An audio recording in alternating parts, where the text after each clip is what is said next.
Could I have your attention, please? If everybody could settle in. This sounds good. Can everybody hear me? That's great.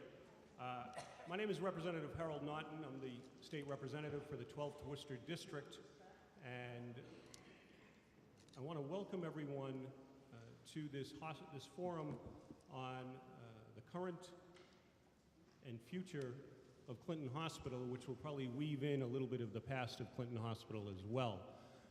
We've got numerous participants in our forum who will give varying levels of briefings tonight, and I'll announce each of them in a moment. Also, at the end of the briefings provided by our participants, we will have a public comment and question and answer period. If you think you're going to want to ask a question and step up, the program's a little bit different from the last program we had here a couple weeks ago that was hosted by the hospital. I would ask that you sign in with any of the people on the table at just inside the hallway where Sue Templeton from my office is raising her hand right now. In that order, we will be able to take questions or comments from the public. Our goal here tonight is to have, especially our good friends who've agreed to come out from the Department of Public Health, to go through the process that was gone through, to explain the process that was gone through in the decision to allow UMass Health Alliance Clinton Hospital to discontinue the GI services. So we have two representatives from that department here. But we have several other stakeholders who will also be weighing in, including representatives from Clinton Hospital Health Alliance, who again will announce each of those in a moment. A couple of points. Clinton and our contiguous towns are rightly proud of the quality of life that has been provided by generations and generations of healthcare providers and other first responders in our community, going back to 1889, the opening of Clinton Hospital. Many people, probably many in this room, were born at that hospital. I was not. My siblings were. Many people in this room get treatment at that hospital. I'm one of them. And as a 57-year-old white male with generations of history of heart disease, like so many in this town, I'm bothered by the fact that the treatment I personally can get is now limited at that hospital. So I'm here not just as your rep, not just as an elected, but as someone who's vitally concerned for myself, for my 4 children, for nieces and nephews going forward at that institution. We're rightly proud of this town. Today I had the honor to drive Walter Ms. O'Malley from Clinton to the State House for the annual observance of the Battle of Iwo Jima. 73 years ago today, 70,000 young Americans, 16 from this town, were fighting on that island. Walter is still as sharp as a tack, 92 years old. He actually got up and spoke when given the opportunity. We hope we can get the video of that speech at the State House today to the item and get that out on Facebook. That is just an example of the type of people that have built this town and built institutions like Clinton Hospital.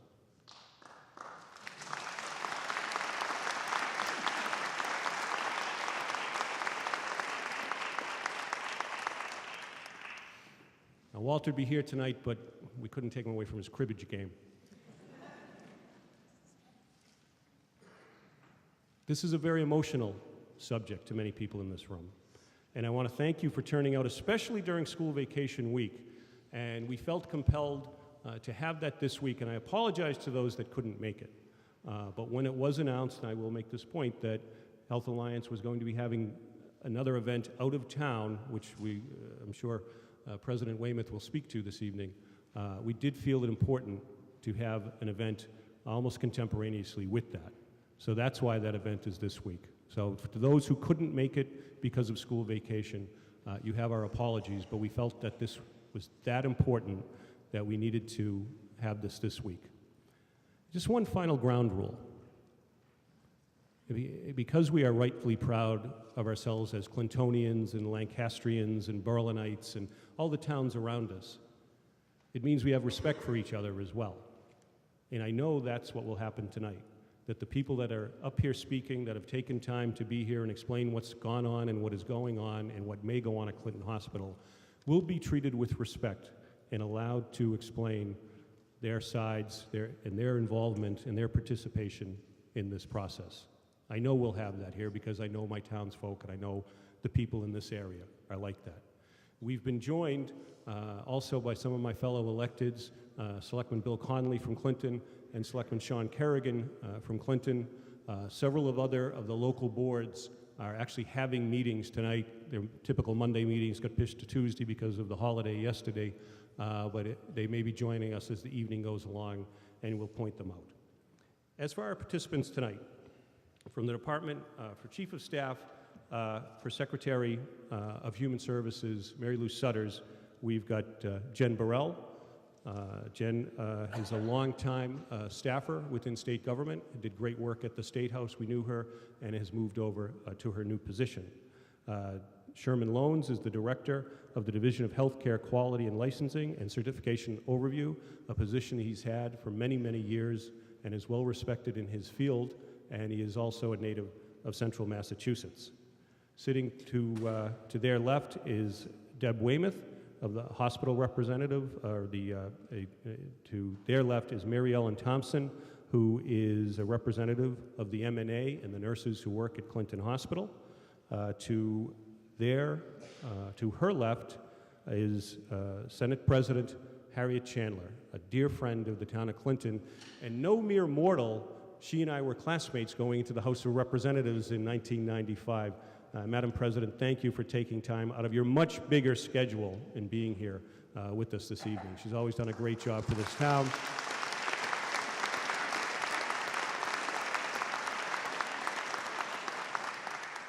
Always done a great job for this town, for the 1st Worcester District, and we're proud to have her at the very top echelons of state government now. She makes us very proud. And to the Senate President's left is my colleague in the House of Representatives, Representative Stephen Hay from the 3rd Worcester District, which is the city of Fitchburg and part of Lunenburg. And Representative Hay will be here to share with us his experience at changes that occurred over the years at Burbank Hospital. Representative Hay spent many years on the Fitchburg City Council and has been before where we are now, so we look to him for his experience. And we are thankful, as I said, to have with us Deb Weymouth, the president of Health Alliance Clinton Hospital, who's agreed to come and share her thoughts and her representation on behalf of Health Alliance here tonight. She will also speak to the event that her group is having tomorrow night at the Chalkset Inn. And with that, shall we turn it over to Mr. Loans? Mr. Loans is going to give us an overview of the DPH process in certifying and licensing various activities at hospital. I'll let you do it. You're going to do a better job than I could describe it. Well, first off, Chairman Naughton, I want to thank you for inviting us from DPH here tonight to participate in this forum and for being able to participate with President Chandler and with Representative Hay. DPH holds a number of hearings in various communities for essential services process. Essential service is basically the process that the department is obligated to follow when there's a proposal by a hospital to close a hospital service. When we hold these hearings, we very much value the input of the community. So I want to thank all of you that have turned out tonight to participate in this, because the information that you give us is incredibly valuable as we go about the decision-making process. I'll keep this relatively brief so there is time for questions and people to share their concerns. But whenever the department is notified by a hospital that there is a proposal to close a service, we look to see whether that is something that's listed as an essential service on the hospital license. Each of the services a hospital is licensed to provide is listed on their license.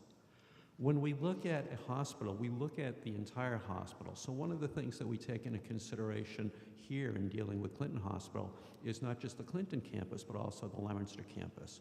We need to consider the hospital as a whole under our licensure requirements. In addition, when we look at the list of services that constitutes essential services for the purpose of a hearing, GI services is not listed individually. GI services, because it's an outpatient service, falls under the ambulatory services portion of the hospital's license. When we look at the proposed change to the ambulatory services, we have to consider that as a whole. And one of the things that we rely on is information from the hospital in regards to the services they provide under that license. Based on the information that we received in the department, it appears to us that the services, the GI services, constitute a portion of the ambulatory care provided by Clinton Hospital.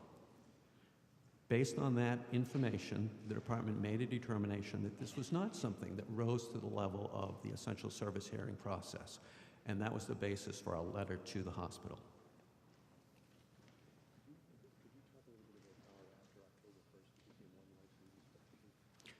Certainly, one thing that I can share with you in addition to this is how we look at the hospital through its license. Prior to the merger in October, the hospital in Clinton Hospital had its own separate license. As a result of the merger, what was two separately licensed hospitals, Health Alliance up in Leominster and Clinton Hospital in Clinton, is now looked at by the Department of Public Health as being one hospital with two campuses.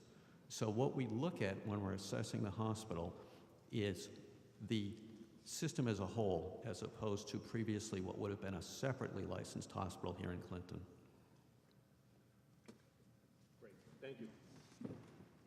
And what we'll do is we'll go through each of the presenters with their brief comments, and then we'll open it up to the questions, the public commentary, because I do want to examine that issue of now it being one single license. Our next presenter will be Mary Ellen Thompson from the RNs, the nurses at Clinton Hospital.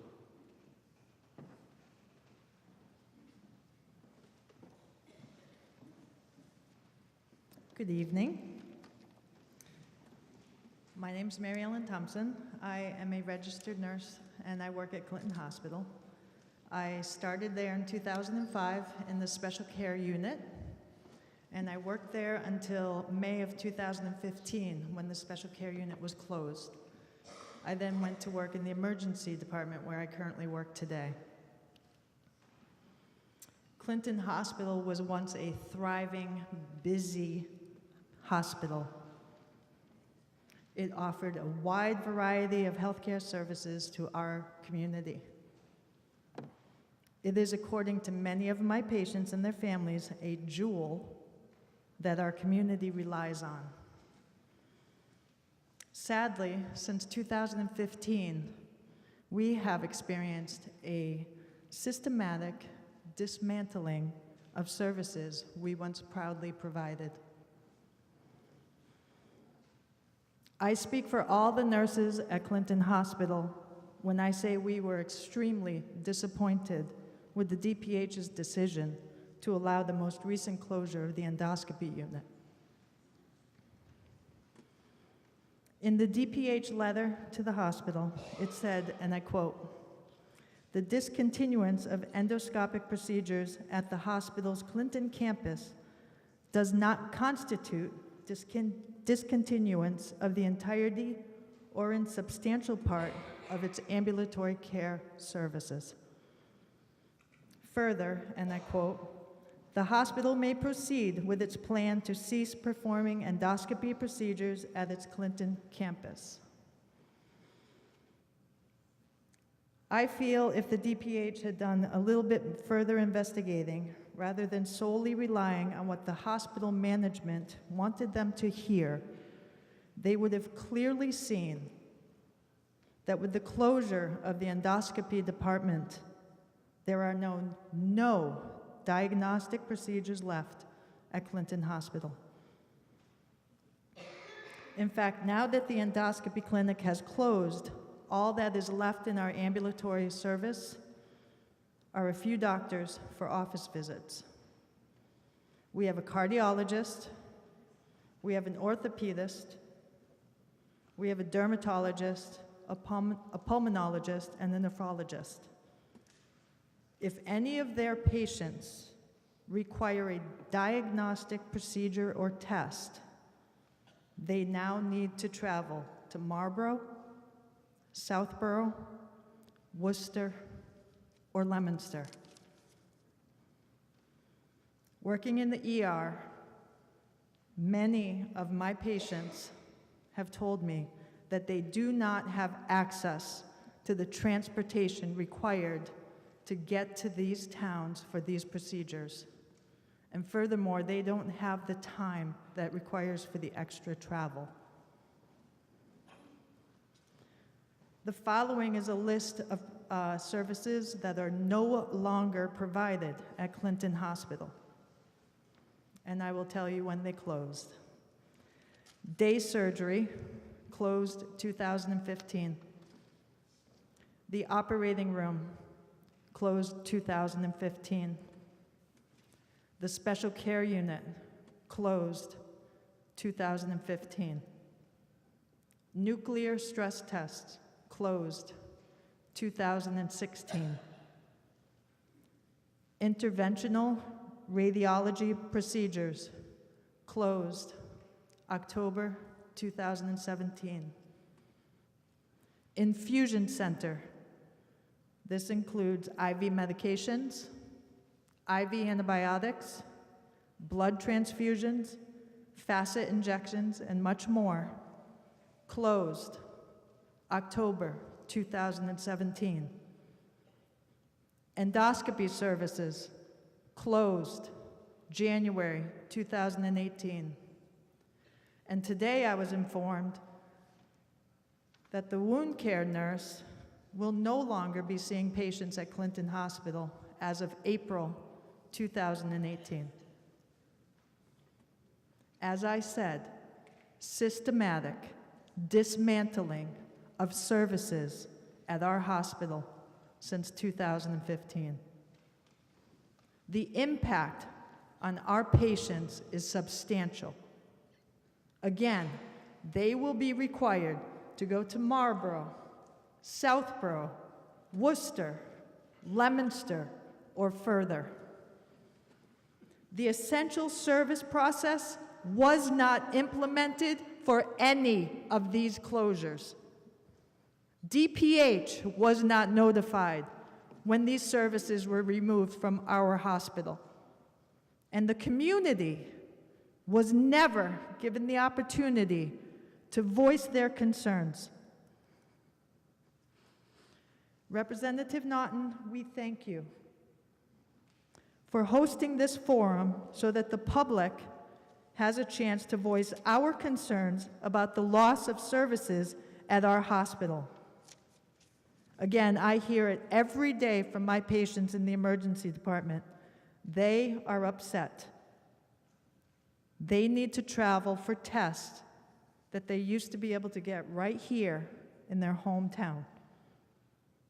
And they are also afraid. They are very afraid that their hospital is going to close altogether. And they tell me this. And honestly, I don't know what to say to them. I don't have an answer for them because we don't know what the plan is for this hospital. The administration is not sharing it with us. Thank you for coming out tonight, and thank you for listening.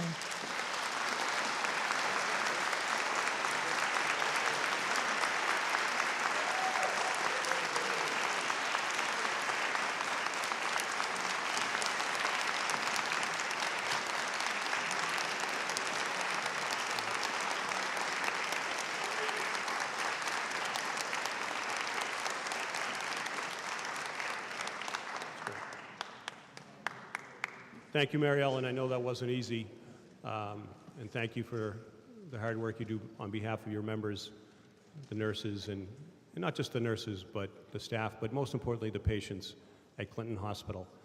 We've been joined by State Senator Barbara L'Italian, who's also a candidate for a congressional seat in the 3rd Congressional District to replace Congresswoman Tsongas. Welcome, Senator. Thank you for coming.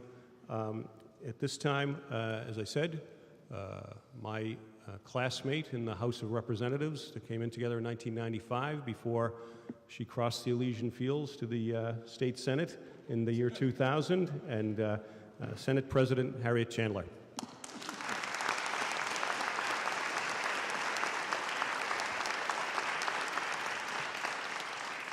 Tonight I come to you not as the Senate President.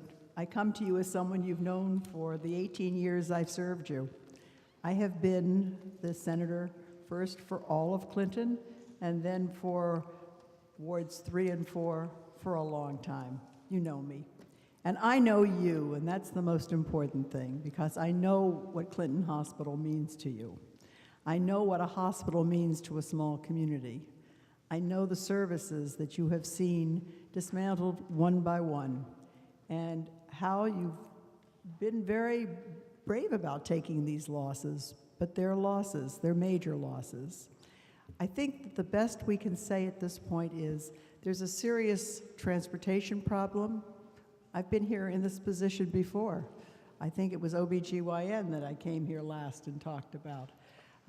I've been here for the courthouse, same problem. We have no transportation from Clinton, as far as I know, unless something has come up recently, but there's nothing from Clinton to the Alliance services in Leominster. How do people get there if they don't drive? I mean, I'm conscious of this, I'm sensitive to it. I'm really going to make a push to hopefully get some more services for buses in this area. This is pathetic what is happening. But most important, I guess what I have to say is that I would hope that DPH makes it a point of taking care of those regulations and making sure that those regulations aren't short-circuited in any way, that that you have the time as a community to be able to respond to news of the dismantling of a service like it is. I know 9 miles may seem like nothing to some people, but 9 miles is a long way to go if you don't have a car, if you have no way of getting there. So I'm here to listen tonight, as I've listened to you before. I'm here to do anything I can to be of help to you. I care about this community. I love this community. You've welcomed me for the last 18 years, and now it's my turn to take care of you. Thank you.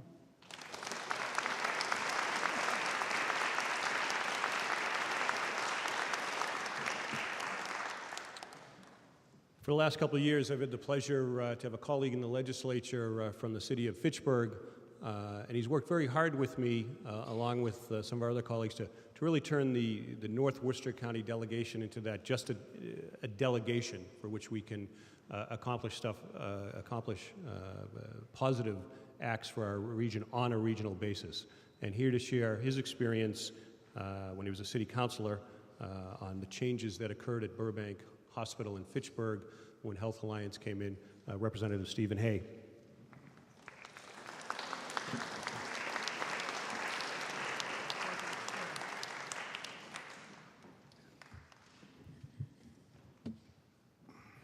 Good evening.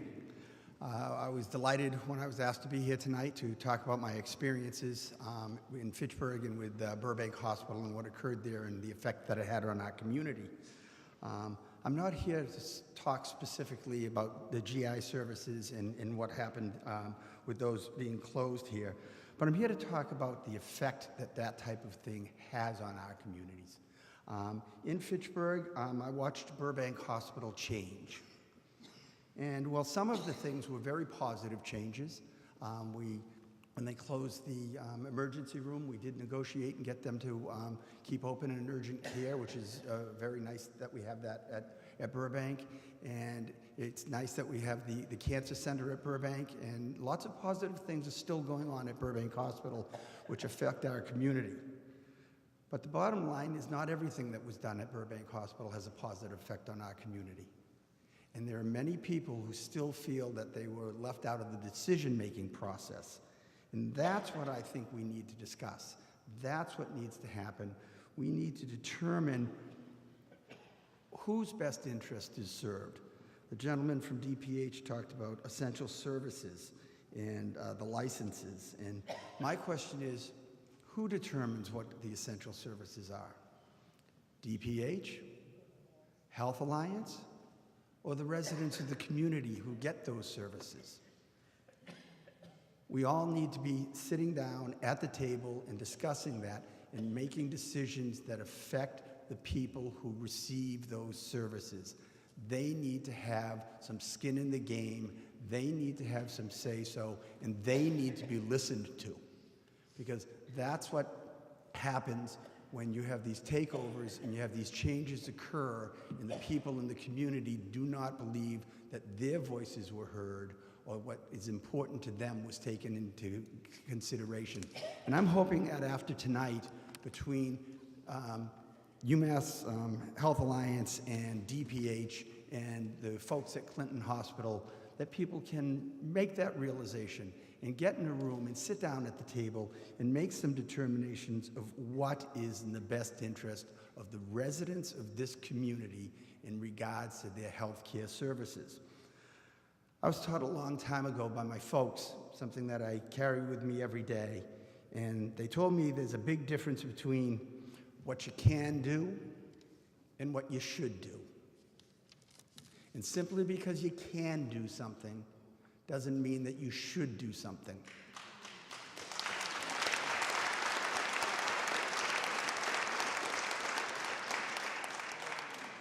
Each decision that is made regarding Clinton Hospital, the #1 priority should be the patients in the services they receive. That's what we should be talking about. We should be talking about the patients in the services, and that's what needs to happen so that Clinton Hospital stays viable to the residents of this community.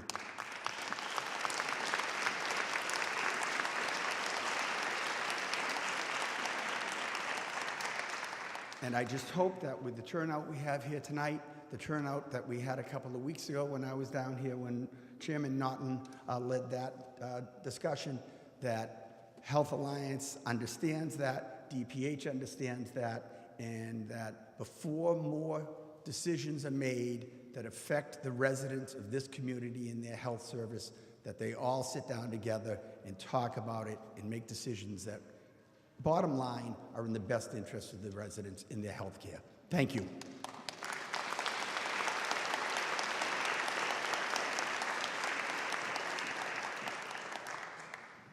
Thank you, Representative. We appreciate you taking time out of your busy schedule to be here with us this week. And Steve made a great point about inclusion and a community wanting to feel included in the process. And that's what we're seeing tonight. And hopefully people gain a stronger sense of that over the course of this evening and tomorrow evening with the event planned by Health Alliance.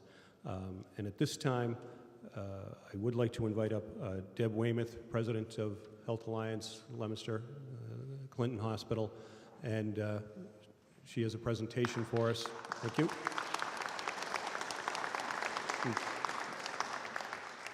And Deb, you were kind enough to hand out a fact sheet on the way in. If you, I know you probably have prepared remarks, but if you could speak to this, because it does seem that the services that have been listed by other speakers as already cut, and I know some of them were prior to Health Alliance coming in. It seems like a longer list than is provided on here, and maybe I'm missing some, but if you can speak to that, that would be great. Sure, absolutely.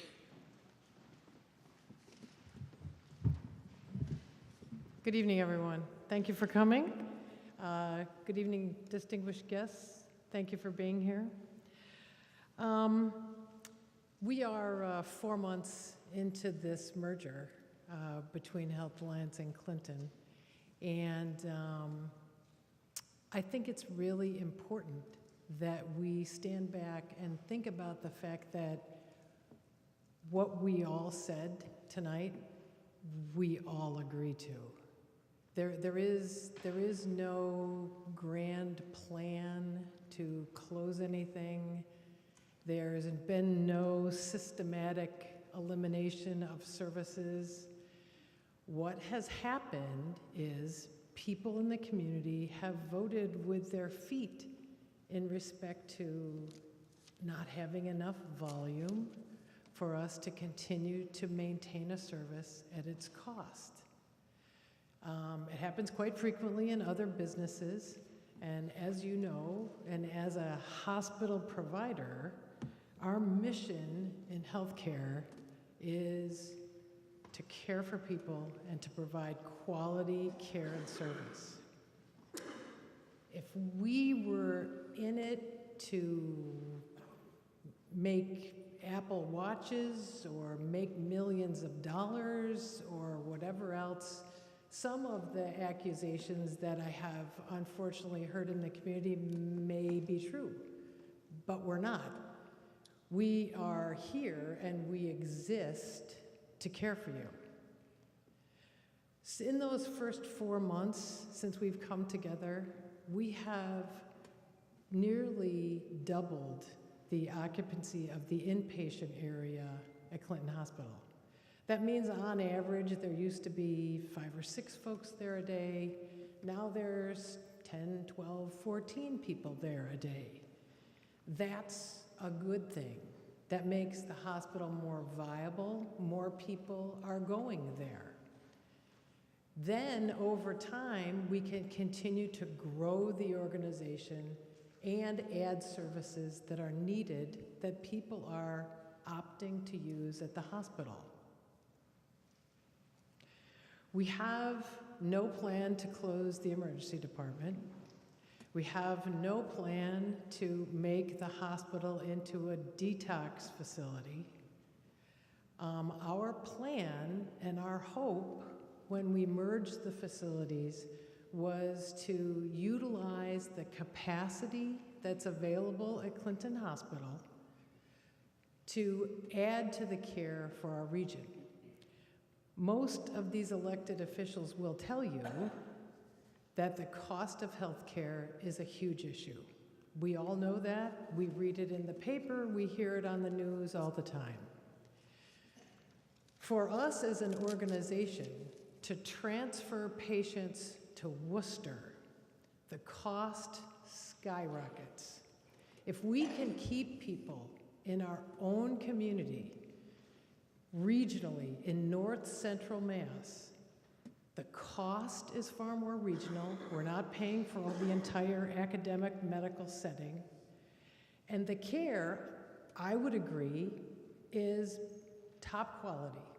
The nurses in this organization are ranked some of the highest patient satisfaction scores in the country, and that deserves a round of applause.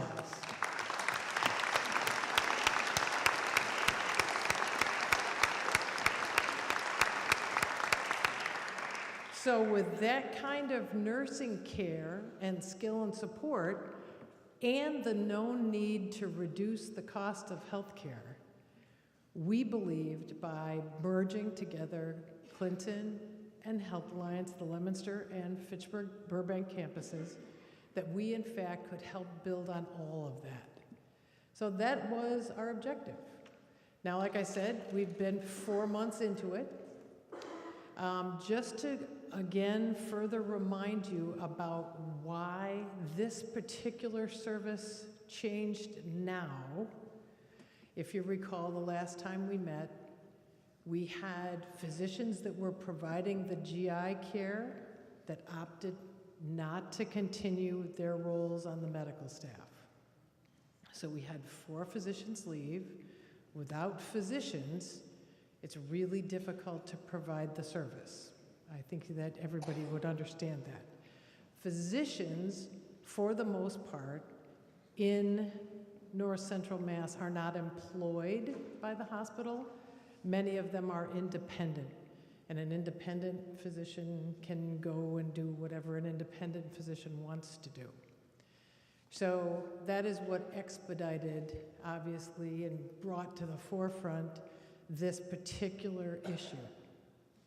The great thing that was said, that I completely agree with, is that now is the time to talk to each other. We are holding tomorrow night an opportunity to share the services that you want to have at Clinton. I would love nothing more than to hear your ideas. We're going to survey the community to hear theirs, and then bring to Clinton the things that are the most important to you. I too was born in a small town. I had 53 kids in my graduating class. I get what it feels like to be worried when the big business in town goes away, and I have no intention of having that happen to this organization, but I can't do it alone. I have been in the delivery of quality care and service for 30 years. It is my mission in life to bring quality health care to small towns. That's why I'm not at the academic medical center. I don't believe in them like I believe in a community hospital, nor do you. So together, if we start talking to each other and build these bridges, we in fact will be able to have Clinton Hospital be a vibrant, vital part of this community that you all want, that we want, and that all the rest of the patients that we serve want out in our community. To the point that was made about the fact sheet, I believe it calls out every single service that was referenced, with one exception, which is interventional radiology, and that has been done. It continues to be done. We had 76 cases last year, and I know we intend to do more. So all the rest of those on here mirrors what was said earlier. On the back side of the fact sheet lists out all the services that are at the Clinton campus for you to take advantage of and utilize on any given day. Obviously lab work, full set of diagnostic imaging, and of course, our inpatient care and our geriatric psych unit. Topped only by the new emergency department, which is there and functioning. So this 4 months, with that investment of over $2 million that we've made in the building is very important. And as you can see from this sheet, the organization in the last 3 years has lost $8 million. So the investment in the community and in the hospital at Clinton is profound. 8 million in losses plus 2 million we've put in already this year investing in the physical building and plant. Nobody invests that kind of money in a business that they don't want to see do well and that they don't want to see prosper in the future. So I look forward to future discussions with all of you about the services that you need and want. I do not believe fear has any place in the process of healing, and I believe if we come together and truly talk to each other, we will devise a wonderful plan for this very vital, very well-staffed organization in the future. So I look forward to your questions, and thank you very much again for coming.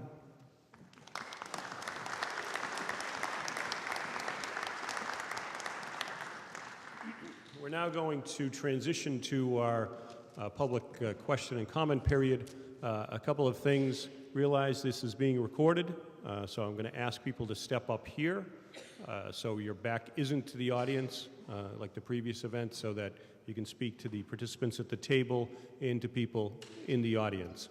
It is going on cable, so speak up. I would ask anyone who wants to come up and speak or ask a question to did you sign up?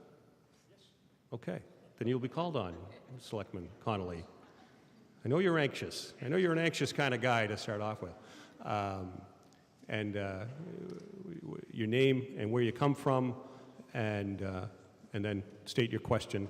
And I'm going to lead off asking Mr. Lone, and if Ms. Weymouth may be able to participate in this.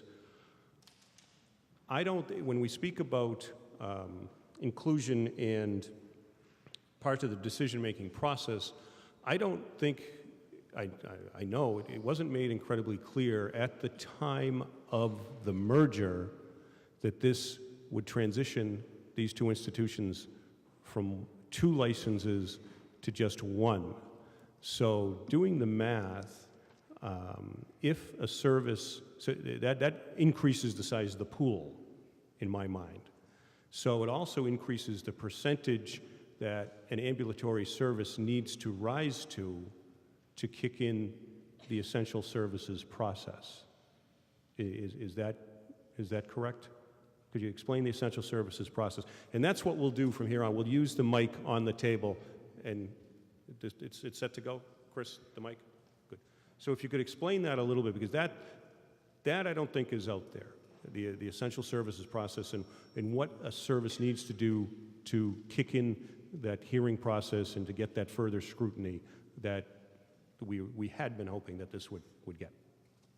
So, Chairman, you raise a really good point that prior to the merger, there were 2 separate hospital licenses. Subsequent to the merger, the Department of Public Health looks at this system as a hospital with 1 license in 2 campuses. So we consider all aspects of the services provided by the hospital under its license. Another important thing that I think we need to keep in mind is that when you look at the list of specialties and areas of care that were discontinued, we're also looking at, from a licensure perspective, what happened post-merger. So Mary Ellen was kind enough to share a number of examples of things that have closed prior to the merger. That would be something that would have been under the Clinton Hospital license as opposed to under the new license that was granted to the merged hospitals.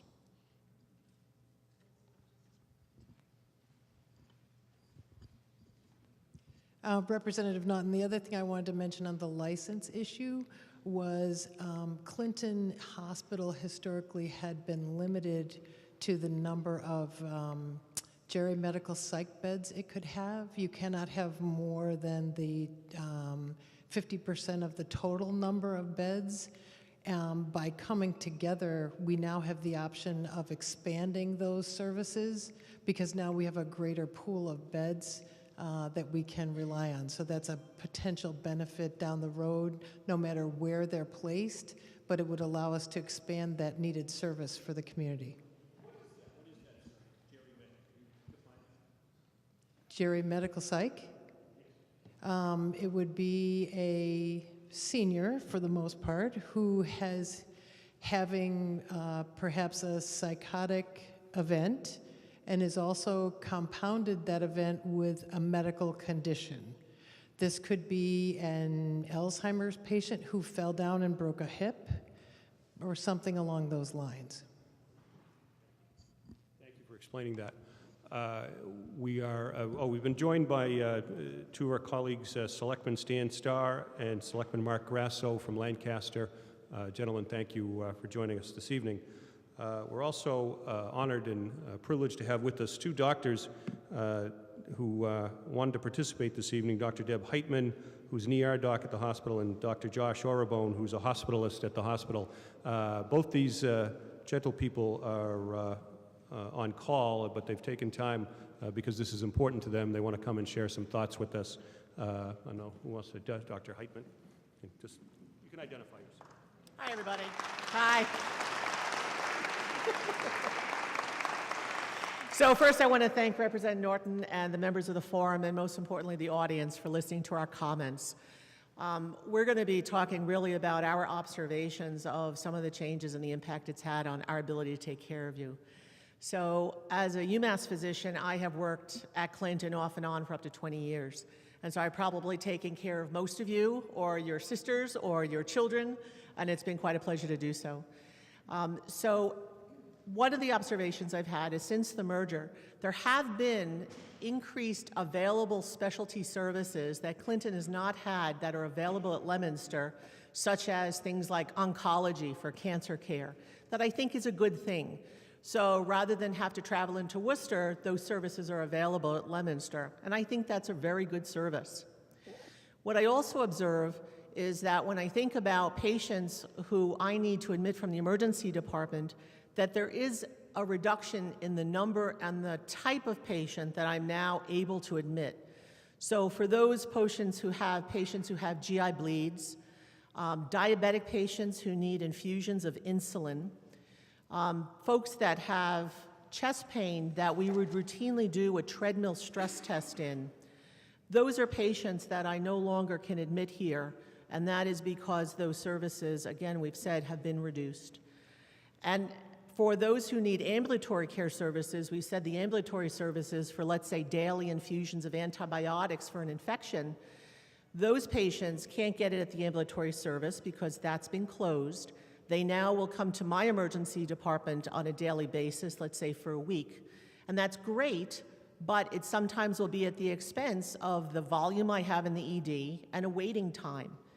And so I guess from my standpoint, I find it very sad and very frustrating that I'm not able to offer the care that we have really been able to do, because a lot of all of the patients, I should say, really want their care at Clinton and they want to stay at Clinton.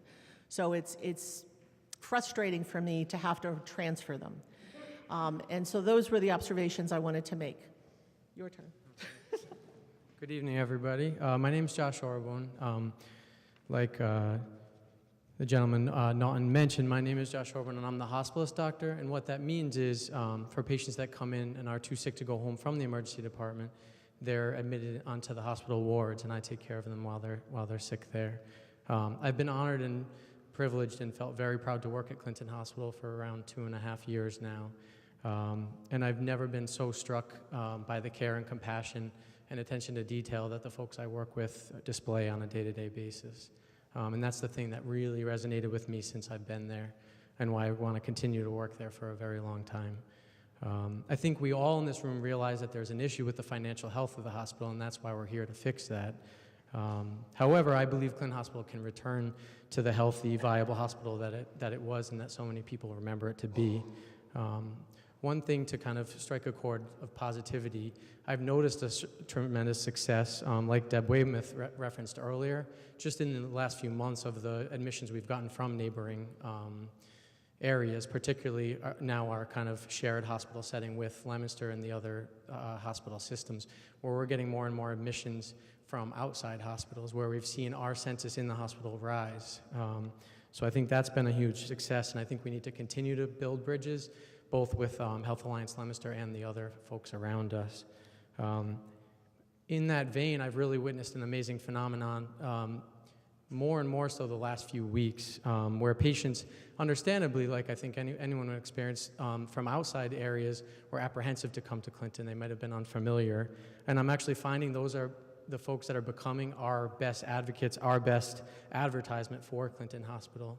The last few weeks, I'm starting to see more and more folks who were, for all intents and purposes, referred to Clinton Hospital because of the kind of word of mouth they got from their brother, sister, parent, where someone got outstanding care at Clinton, was fixed, went home, and now they're kind of spreading that to other communities. So in addition to taking care of all the folks we couldn't be prouder to take care of that are Clinton natives, I think we're starting to pull in a larger and larger resource outside.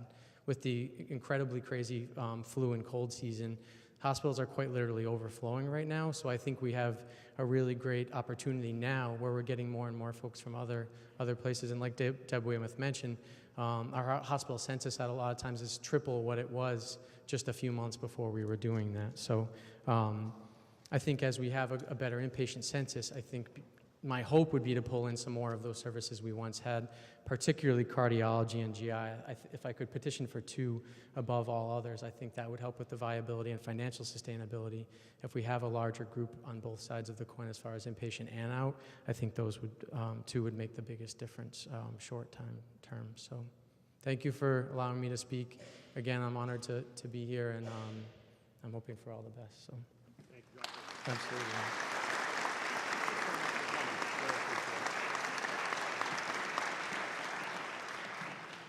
Doctors, thank you for coming, and thank you for all you do for your patients. Because at the end of the day, it's about the patients. I'd like to invite up now our good friend, does a lot for the town of Clinton, member of the Board of Selectmen, Bill Connolly.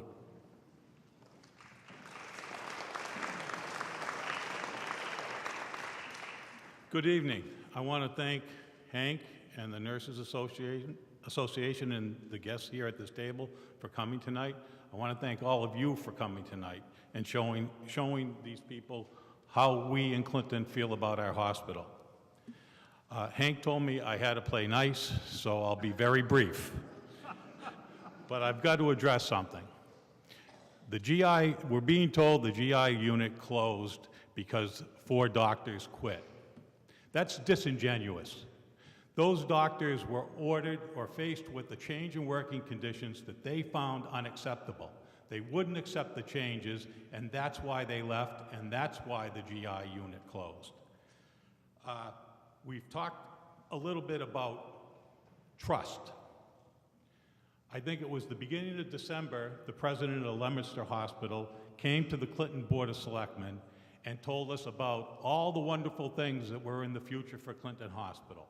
And she was asked directly if there were any negative changes being planned. And she said no. 2 weeks later, maybe 3 weeks later, the GI unit is closed and it's not coming back.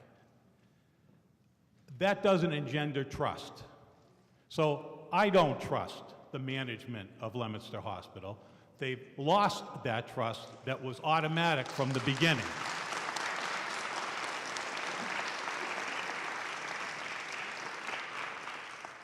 I've heard a lot of comments in the paper and even tonight about fear not being helpful. Fear is an emotion, and I'm afraid. I'm afraid for the people who work at Clinton Hospital. I'm afraid for the community at large that needs the services at Clinton Hospital. But Clinton has a demographic characteristic of a higher percentage of elderly and a higher percentage of low-income citizens in the community and in the area. These are the people that most need the care that had been provided at Clinton Hospital. They don't have the opportunity to just hop in a car and drive to Leominster or drive to Worcester or drive to Marlborough. Many of the people that need these services will not get them because they don't have the opportunity to get there. To the management of Leominster Hospital, they're just collateral damage. To me, they're my friends, my neighbors, and the people that I care about. And I think something should be done about it. Thank you.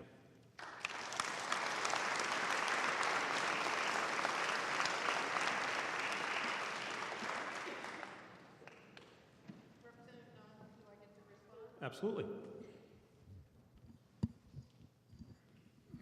Thank you, Bill. Good to see you. And you are correct. When I stopped by the selectmen meeting at the middle of December, that was not at all on my radar. And as we have shared, we had done our first quarter on-call schedule and then went ahead to do the next one in January. And as one hospital, we have one set of medical staff bylaws, and that is how the physicians choose to work. So if, in fact, the physicians require an on-call part of their job, they would need to be on call at Clinton, which is what we were asking them to do. We have 7 physicians who currently do that at our Leominster campus, and now obviously have responsibility also for the Clinton campus because we are one organization, so they are on call. So the physicians, the aforementioned 4 physicians, did in fact resign because they did not want to take that additional responsibility. And that is a medical staff issue, and we'll leave it at that. Thank you.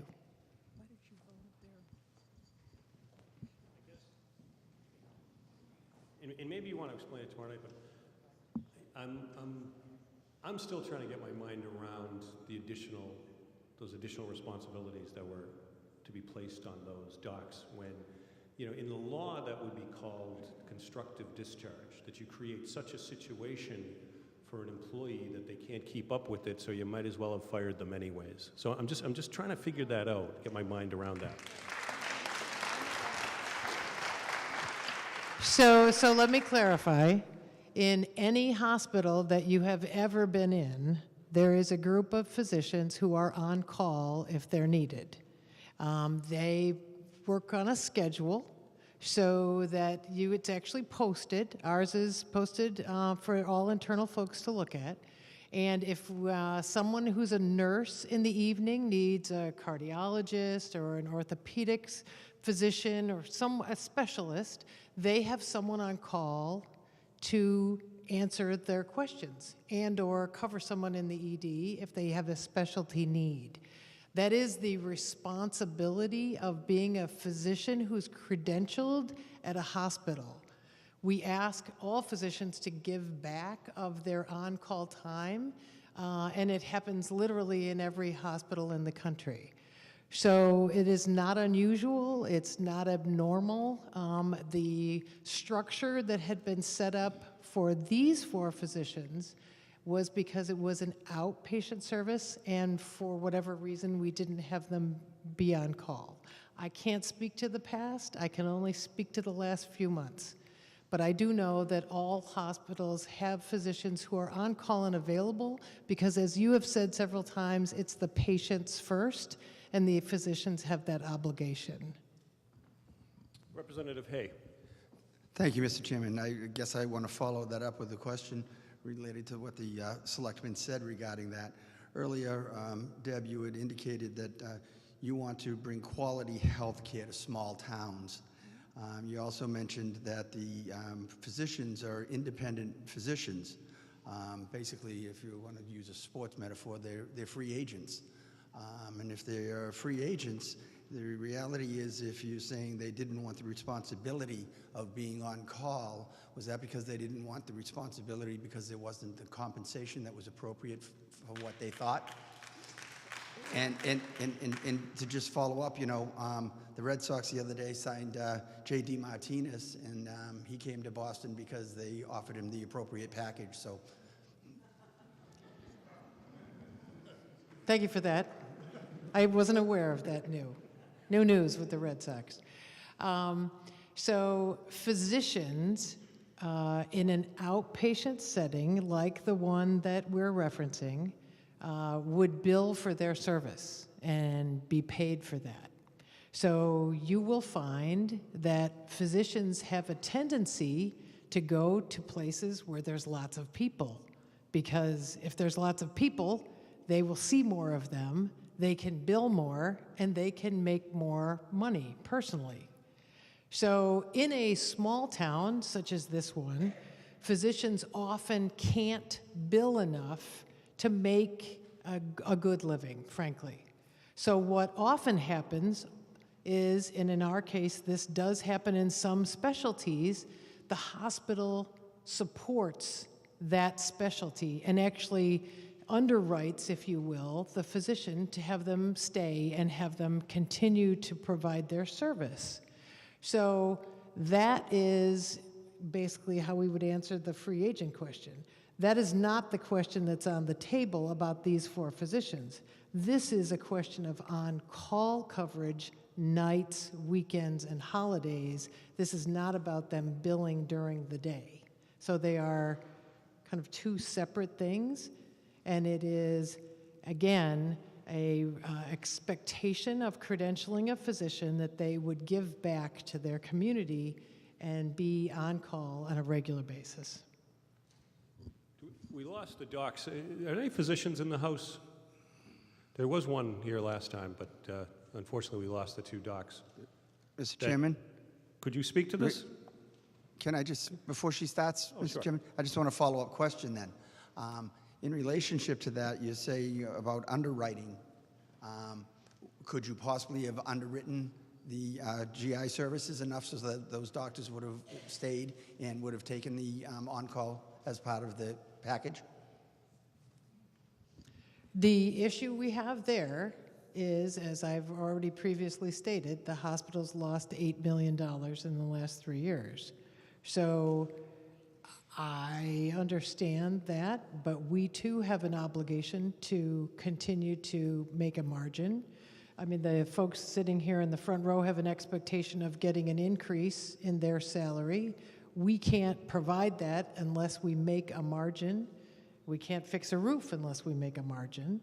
So although we have a mission that's not for profit, we need to continue to do that. Now, could we have paid the docs enough to stay? We probably could have.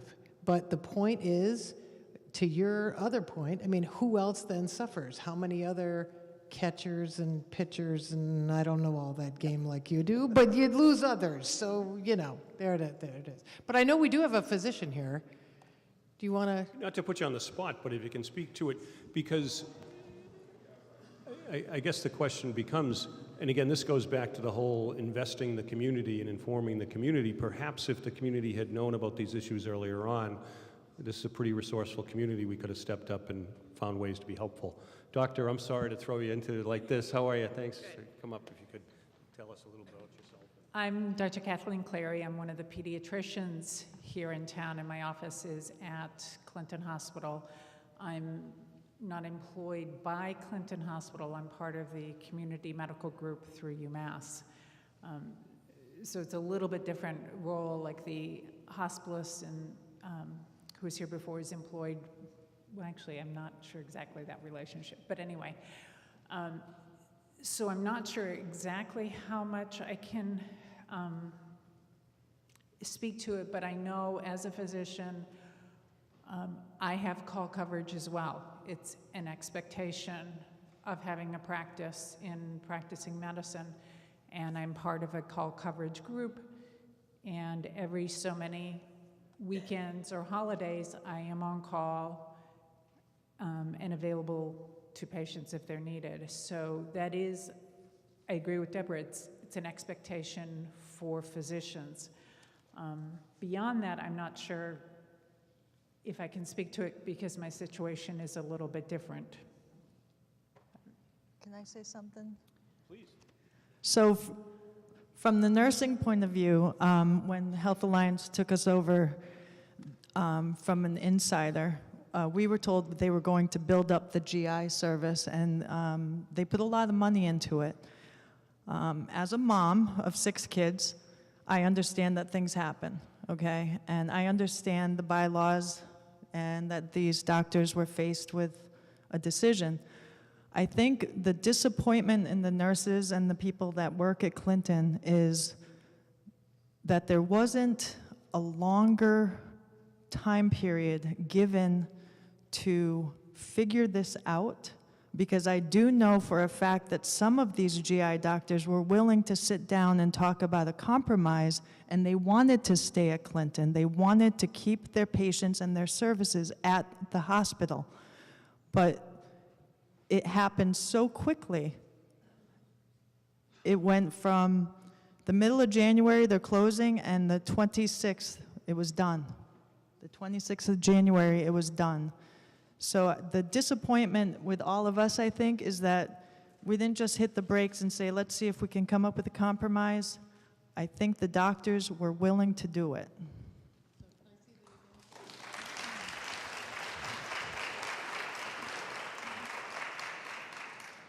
Thank you for that, and thank you for obviously reaching out and communicating that. We too reached out to all the physicians, and we had extensive conversations with all of them. One we thought, in fact, would stay in Clinton, but literally at the 11th hour opted not to. So we tried to explore that. I wanted to just make one other point back to your baseball analogy of to the point about if we did start to underwrite those 4, how are we fair with that with the other 7 that are on call in the other part of the organization, and do we then pay all of them? So it becomes really big, really fast. And again, I think most of the elected folks here will tell you that, you know, healthcare costs are an issue. If we're paying everybody to be on call all the time and it's not a physician obligation back to their community, for a community hospital, it becomes very expensive very fast. I know it's been the demise of many a community hospital for physicians to demand on-call payment, which has been very, very difficult. So it's not only 4, but then it's 7 more, and then it would be others. To be fair, we need to be logical about that. And perhaps at the end of the day, the decision would have been the same, but I think it would have made, if the town had been, if the area had been vested and included in the process, then perhaps people would have the higher level of trust that Bill alluded to. We've been joined by our good friend, Selectman John Kilcoyne from Sterling. John, thank you for being here. President Chandler. Yes, I want to say something about the original legislation that we have in place, which is very important. That legislation speaks to 90 days. There's a reason for 90 days. It gives people time on both sides to have a chance to talk through the issue, and it gives the community an opportunity to understand and assimilate what they have to deal with. To speed that up causes the problem of dislocation that you have here. It causes a problem of lack of trust. Trust is a very important thing, especially in a small community like Clinton. I've seen it from the time I came here originally as your state senator, and I know how important it is. You really needed those 90 days. You really needed to be able to understand and accept what was happening. And therefore, I'd like to suggest, Mr. Chair, that perhaps the gentleman who spoke first said it well. We've talked a little bit already about how we've gotten to this place and how the problems that we have. Can we speak a little bit about what we're going to do going forward? Because I think that's the important thing. What are we going to do going forward? What are you going to do as the head of the hospital? What are the people of Clinton going to do? What do they expect from you? And I think you said, the first gentleman who spoke made it very clear that it is important to build up trust. You've got to rebuild that trust, and it isn't an easy thing to do. Thank you. Perhaps if, I certainly realize that. Perhaps if Deb Weymouth, you could give kind of an encapsulated version of what you're going to present tomorrow Are night you as far telling as me the I'm future. talking too long? Never, ever would I say that. Huh? Okay, so the capsulized version. For the people that can't make, and believe me, at the end of this, I'm going to strongly suggest that people go to your event tomorrow Absolutely. night. But a lot of these people Absolutely. may not be able to make that. Oh, I have an answer for that. So perhaps if you want to kind of give... Our team has a solution. So what we are going to do tomorrow night, and hopefully you can come, and if you can't, it's okay. I know going out 2 nights in a row sometimes is difficult. We will start tomorrow night with a survey of some services that we think you might like. What we're going to do is to talk about the pros and cons of those services. We're going to look at some of the demographics of the community, as it's been pointed out. Older population, different needs. There is actually a high diabetic population, a group that has some breathing issues. So we want to be able to bring services to the most number of people. We're going to go through this survey, finalize it, and then once completed, we're actually going to put the survey in the newspaper. We'll also have an electronic option where you can click on it and complete it. And what we're going to ask you to do is to tell us what you want, what kind of services you want. We then have asked, and we'll ask again tonight, for an advisory focus committee. Right now I have 15 volunteers, happy to take more. But the committee then will work with us to look at the actual results of the survey and help us finalize what things we do want to launch in terms of new programs and services at Clinton that you want and that you need. So there's a process that we'll be going through. One, to establish what's on the survey, put the survey out in the community in a broad way, then have this advisory committee of 15 folks help us determine the priority to launch them. My goal is to launch 1, maybe 2 of these new services before the end of our fiscal year, which is September 30th. So it's what we would really like to do, but we need your help, because that is the piece where we need to talk to each other and be sure that we understand what those needs are. So that's the plan.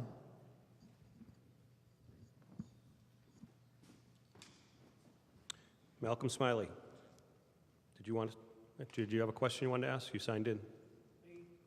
Or did you just sign in to let us know you were going to be here? Well, come up here. Your doctors Okay. are here. What do we have to pay directly for the training of the doctors each year for them to be an MD? I'm in the architectural world, and every year I have to, if I'm retired, and if I want to remain an architect, I have to perform training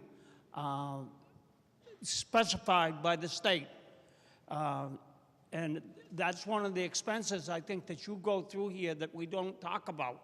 Of all your personnel, they all have to go through it if they have licenses. I'd like to know about that. And that's something that should be brought up tomorrow night, because we need to address it. And we need to ask money for it, because it's something that is going to happen no matter how many people line up each day. Thank you. Thank you, Malcolm. Thank you. Can you pass the mic down to Deb? No. Yes, thank you. Thank you very much. We do annual training for all of our physicians as well as all of our nurses and many other clinicians. Much of our training is done online on an annual basis, and people have to read and then answer questions and pass exams that are online. But the physicians also do have to do a certain number of hours of credit each year to continue to be credentialed. So you're exactly right. We do that. The cost varies, but I'll have that number for you tomorrow night. Great. Good question, Malcolm. Thank you. Leslie Paquin?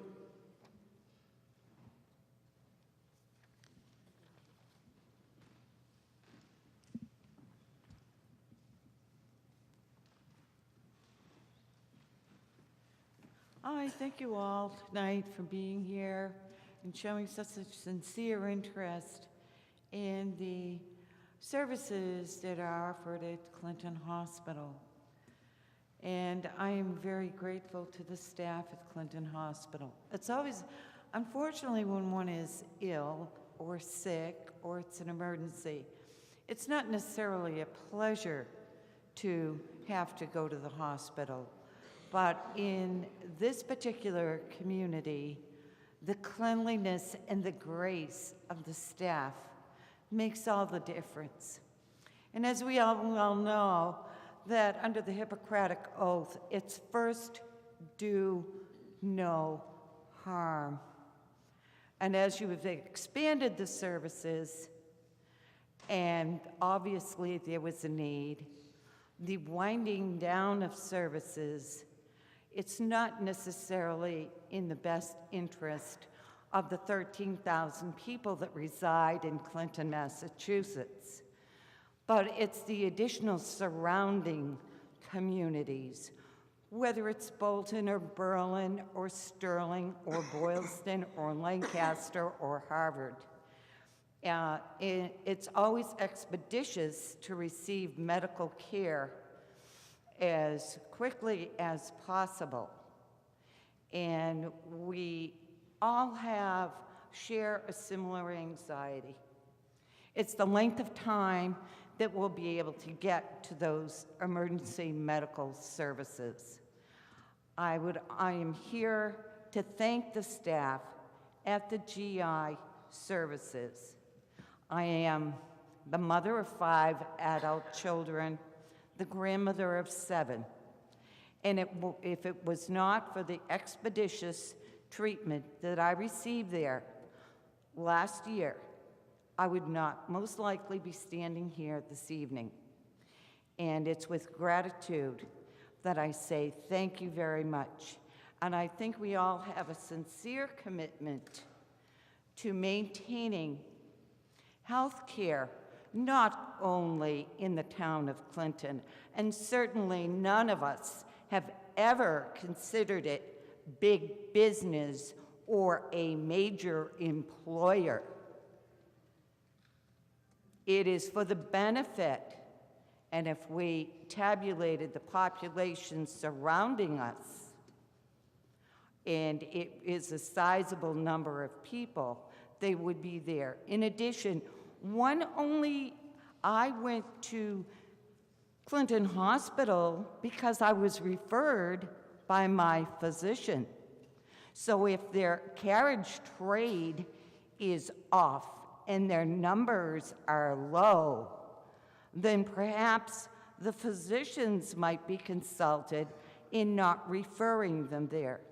I thank you very much for your time. I hope everyone has a pleasant evening, and thank you for your attention to this particular concern.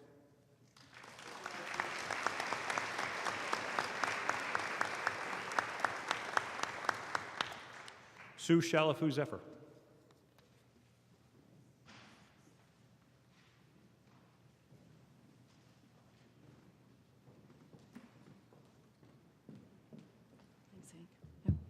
Good evening, everybody. My name is Sue Shalafu-Zephyr, and I am a city councilor in Leominster. I don't have any firsthand experience as a patient in Clinton Hospital, but I did have a very dear friend of mine, Cecile Gentili, who insisted on going whenever she needed to be inpatient or see her doctor. She insisted on going to Clinton Hospital because of the great care that she got there. I'm here this evening really just to express a couple of concerns that I've had in following this particular story. First of all, I am concerned about people losing access to local access to community health care. You know, community hospitals are located in communities. They're supposed to be community friendly and provide the kinds of services that people need. I understand the challenges that community hospitals do face in this very, very tough financial time, but Senator Chandler, I think, mentioned earlier about the challenges that transportation will really pose for people. People who need to go to Clinton, whether it's Southborough, Marlborough, Leominster, that presents a challenge to people who don't drive and don't have access to public transportation. So I just wanted to make that point again and to reiterate that transportation is a real barrier to getting health care access, and I just wanted to point that out.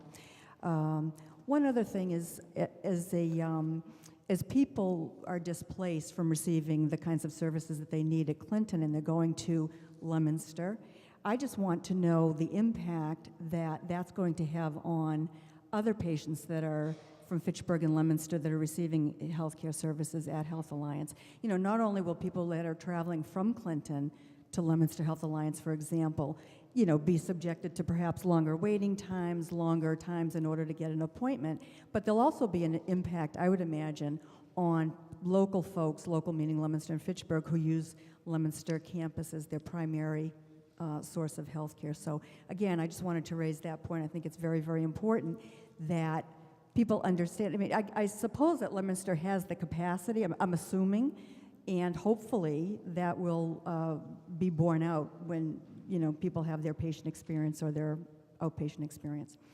The one other thing that I wanted to just point out also, and I think, and this is for Deborah, and I'm sure you've heard this over and over again, public process, transparency in talking about these kinds of things, and the process that you and I'm sure the management and the board goes through when you make these kinds of determinations about which services to provide and which services have to be provided elsewhere. That is really critically important, that the community be involved as early as possible. And I know you had mentioned, I think, a couple of times that the hospital lost $8 million over the past 3 years. So I'm sure before the merger, I'm sure that everybody at Health Alliance, the management, the board, was aware of that $8 million deficit. So in proceeding with that merger, I imagine that the team at Health Alliance Leominster would have put a plan in place, a long-term, this is how we're going to turn this around. We want to merge with Clinton Hospital because it makes sense for us to do that. And here is how we're going to turn that $8 million loss, into a future revenue stream or a future, positive net on the bottom line balance sheet. So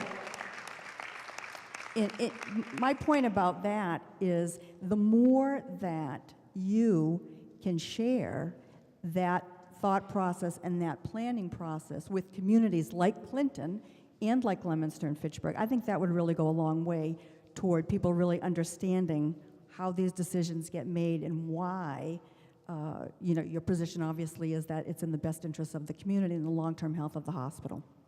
Thank you.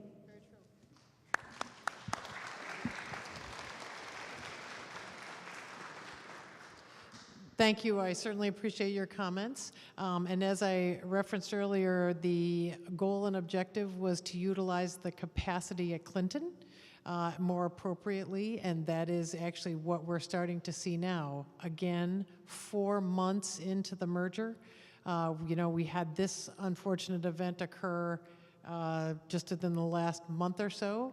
So obviously that changed our schedule a bit in terms of how we were going to communicate what, when. We did not plan to start making any kind of other big moves until we really kind of got to know each other. So we were still at that phase, and we skipped right by honeymoon. That never happened. So now we're into figuring out where we're going to go from here. But thank you for that, and I appreciate it. Cynthia Baker.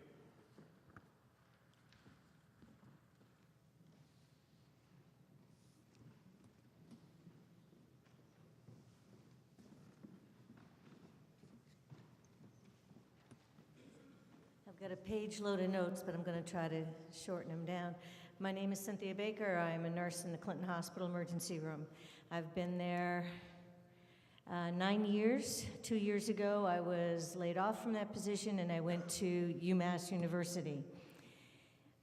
So I've got the experience of working in the university emergency room, and if anybody has had to be transferred out of Clinton emergency room to UMass University for specialty services and have had to wait in a hallway bed for 24 to 48 hours, you know how bad it is having to go to the large facilities. I don't know how well Leominster is going to be able to absorb any of our care. I know plenty of our emergency patients who leave Leominster emergency room and come to our emergency room because they've waited 6 hours to be seen at Leominster and got fed up of waiting, so they came to our facility. I think it's great that Leominster merged with Clinton. Clinton has been losing money for years because we don't have any of the specialists. We cannot admit patients to our facility that want to stay because we have no one to take care of them in the specialty forces once they're there. So that means we have to transfer them out of our hospital. And as I understand it, if you come into an emergency room and then you are admitted to a hospital, the reimbursement from the insurance carrier for that admission goes to the inpatient hospital care. So the emergency room doesn't make a dime. And we've had to transfer the majority of the patients that we've had to admit, and I don't have the stats for this, but I'd love to. We've had to transfer most of our admissions to other facilities, so that means the ones that we're doing the very expensive ER workup on, we don't make any money. It all goes to UMass, and now it'll all go to Leominster as we admit patients over to Leominster.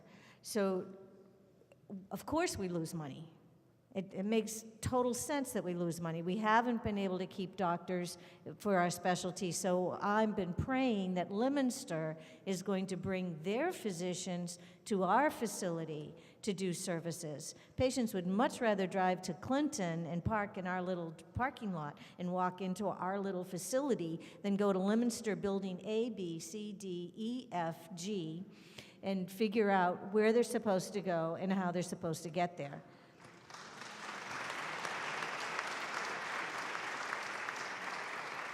And I support what the woman just said.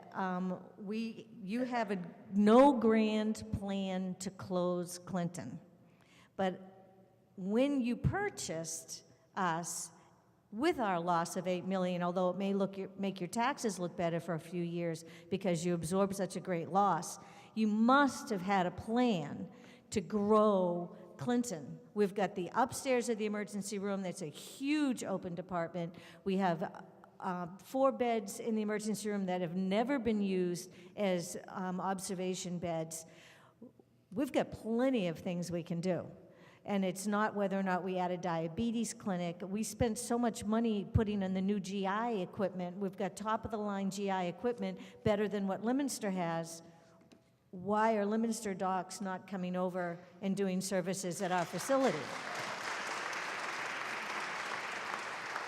So those, I think, kind of cut majority of what I've been thinking of as we've been talking tonight. Thank you.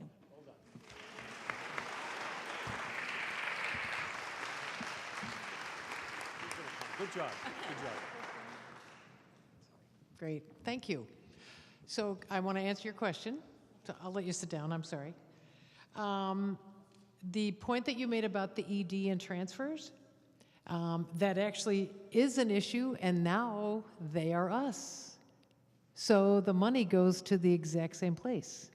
So there is no Clinton loses and Leominster wins, or Leominster loses and Clinton wins. We have one collective bottom line. Correct. Now, that's right, that's right. So now, this first year will be the first time that we together will have a bottom line that's in common. So that's very true. And yes, you're right about the potential in coming together. The potential in coming together was to continue to maintain services at a community level at a lower cost.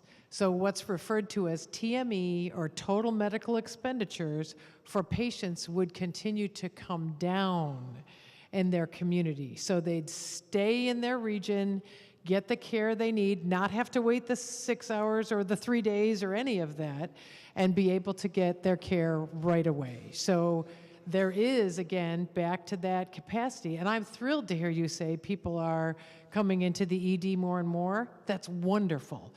That's what we all want. So that will allow us to continue to spiral up and add more services, exactly like you said. Thank you.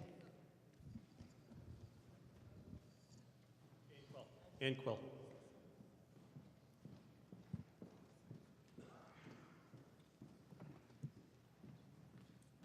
Good evening. Deborah, several times you've stated that the reason the volume of patients is down at Clinton Hospital is because the people in the communities around this area do not want to use the services that you provide at the hospitals. No, that's not technically what I said. The volume isn't enough to offset the cost. Okay. The volume of patients is not enough to offset the cost, and I'm going to tell you why. It's not because people do not want to use the hospital. It is because it is very difficult to book an appointment at Clinton Hospital. This has been going on for years, but it's worse now. Let me give you an example from last month.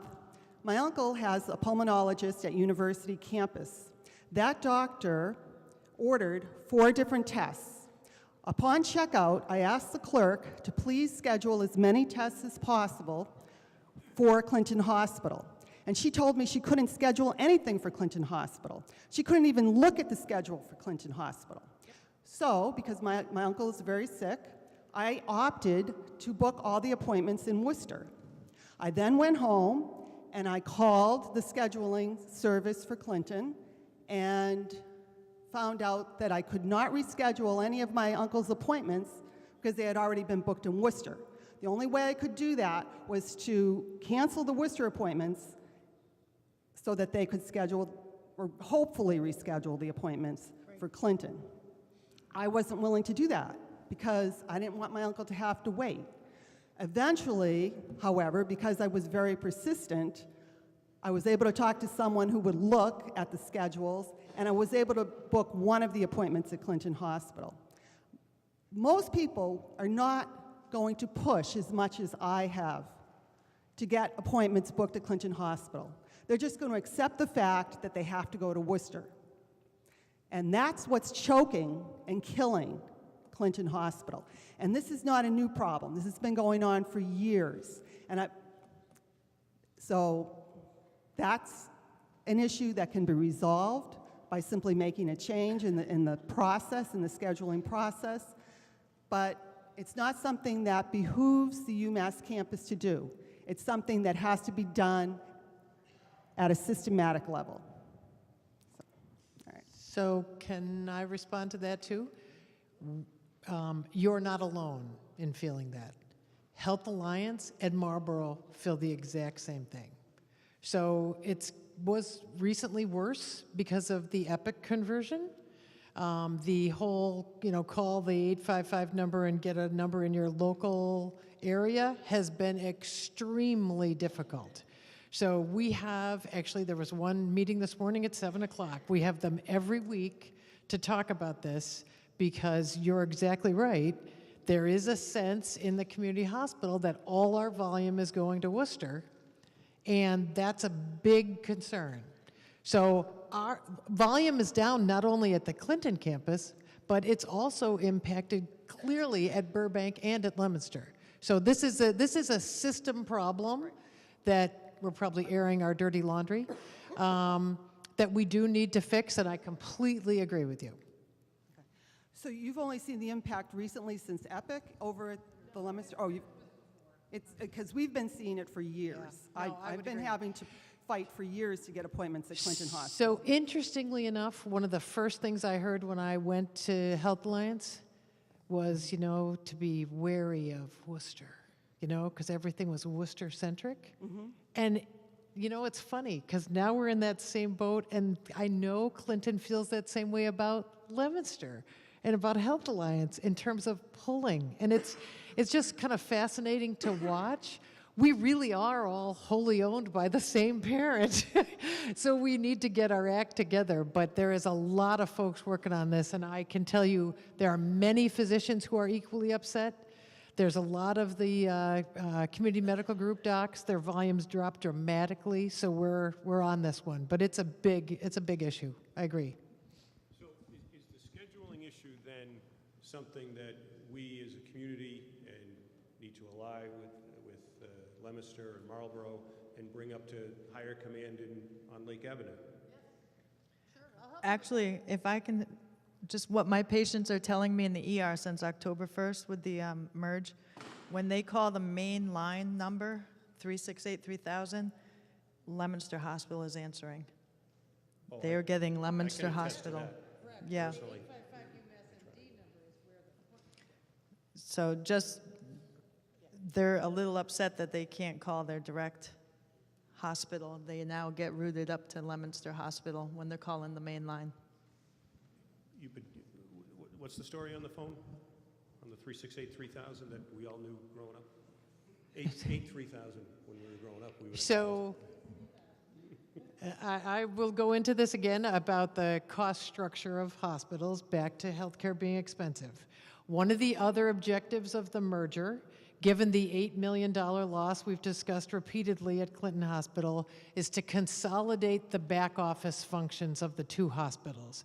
So instead of having, for example, two HR departments, one at Clinton and one in Leominster, we now have one HR department. The same thing is true with finance. The same thing is true with IT. We consolidated things that don't impact the patient experience or direct patient care on any given day in an effort to reduce our expenditures. So we have an objective to deliver health care at a reasonable cost to keep it in the community, and one of the other goals was to consolidate the back office functions. One of the functions is the telecom operators, the people who answer the phone. So one of the many things along the way that is getting merged together to reduce those expenses is the telecom operator. We all experienced it from the IT side too, with Epic, obviously. Now we have an IT department that's located in Worcester and not at all regionally. But again, you'll see this happening in a variety of other organizations that want to continue to fulfill their mission but reduce their costs so that they can continue to be here, which is why we did it. The other easy answer would be to say, well, let's just close Clinton. We said, no, we don't want to do that. So let's seek other ways to consolidate costs on the back end. And in many cases, it's inconvenienced people who work there. They have to go online to do different things. It's been hard. But it allows us to continue to function and reduce the cost of health care. Did you just say that in the inner sanctums, the actual likelihood of closing Clinton Hospital was discussed? I said that would have been an option. And that's been discussed? Where are you going with that? It's in closing, yes or no. Closing Leominster's been discussed. Closing, Yeah, I mean, if you're in a business and you're trying to do the best thing for the greatest number of people, there's a whole, I'll wait till you get off your phone. I'm trying to find out whether or not we're going to get thrown out of here at 8 o'clock. Oh, okay.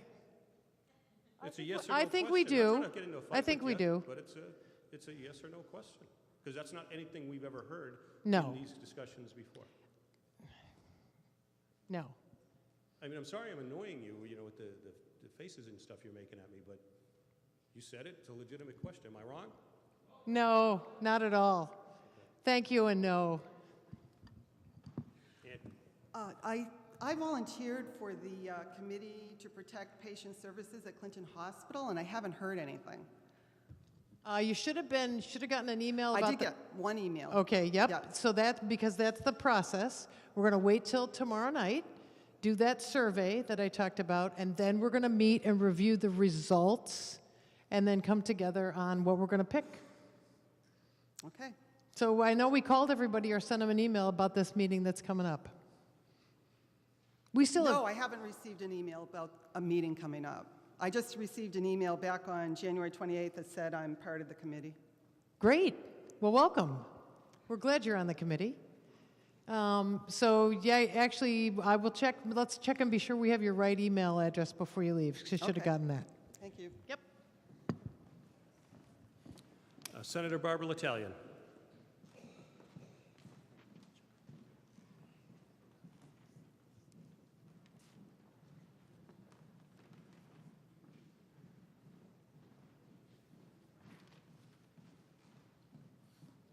Senator, welcome. Good to see you. Good evening, everyone. I'm Senator Barbara L'Italian, and in no way do I mean to supplant any of the comments that were made here. I see my new Senate President, Harriet Chandler, here, as well as my two fine colleagues, Rep. Hay and Rep. Naughton from Clinton. I was asked to come by the Mass Nurses Association. This is a trend that's going on throughout the state. Healthcare has become a commodity. Healthcare has become a business.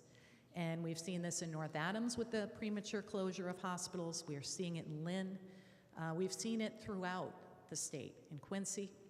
And so I guess, I can't speak to your current personal, local experience, but what I will say is that I have real concerns as a legislator and a policymaker that the 90-day law, the 90 days that is there, wasn't upheld, and that you were given short shrift in a very short amount of time.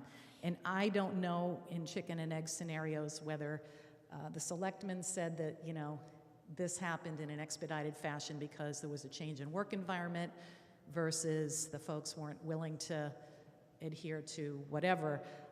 But still, it seems to me you should have slowed the process down and had the full 90 days to see what the impacts would be on the people here in the town. So I would raise that as an issue that needs to be looked at as we go forward, because this has implications, again, for all over the state. And I've seen similar things happen where we've shortcut the 90 days with nursing home closures as well as specialty hospitals. So that's a concern that I would raise. And in terms of who's serving on your, just process-wise, in terms of who's serving on your committee, I would think, and I don't know if it's been done, but you might want to have a formula so that you have a certain number of local elected officials, a certain number of patients, and a certain number of nurses. I don't know. It sounds like, did you already pick all your committee members? Because I thought I heard earlier they weren't being picked yet, and yet someone's already received an email saying they've been chosen. So I didn't pick any of them. They picked themselves. They Okay. volunteered at our last meeting. But they're already full. The whole thing is full. Nope, we can still take more. Okay, great. Sure. Wonderful. Okay, so that's why I'm here. Just, it disturbs me, and that's more with DPH, because as an elected official, DPH is certainly a state entity and those regulations are put into place for a reason, and it's to protect all of you. So that's my 2 cents for what it's worth. Thank you.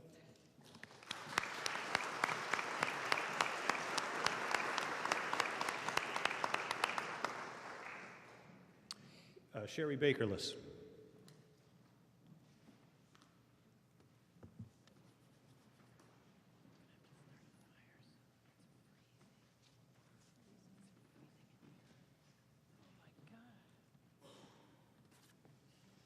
Hello, I am Sherry, one of your emergency room nurses, and I just want to say, anyone I have cared for, it is a pleasure to take care of you, and I look forward to doing that for my lifetime.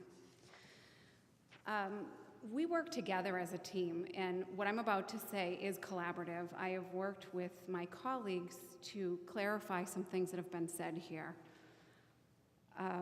There were 2 private doctors, 6 UMass doctors, so that's a total of 8. We keep hearing 4. So I feel like it needs to be said, so I'm going to say it again. 2 private MDs, 6 UMass, that's 8. Only 2 out of 6 UMass were put on call schedule. To have this make sense, it seems that only the GI was enforced to take the call, and no others were. That's what the community wants to know a little more about, and feel that DPH needs to understand what really is happening. And I think there's a disconnect with what the hospital management is telling DPH and what we as staff actually know. And I think it needs to be a group that has this conversation. We talk about what essential services the hospital has. Does anyone know what they are? Do we know what essential services are? Does the community know? Can we have a list of what is considered an essential service so we know what to expect could potentially be lost that we have to fight for, which we should not? We should not create hurdles for our patients. We are to be there for them. I am quite familiar with the term being lean. Taking too many services to me borders just being mean to our patients. I feel it is quite important to address the financial aspect of this. You know, we talk about the losses and the substantial loss that's being discussed. How are we solving that problem by reducing and limiting services? We need as much income as we can get, and we should increase our services. And I ask that DPH actually spend some time talking further with the staff, somehow, way, shape, or form, and I don't have an answer or solution to that. But I can attest to, I've worked on the emergency room as a secretary, decided that wasn't enough for me to do. I needed to do more for my patients.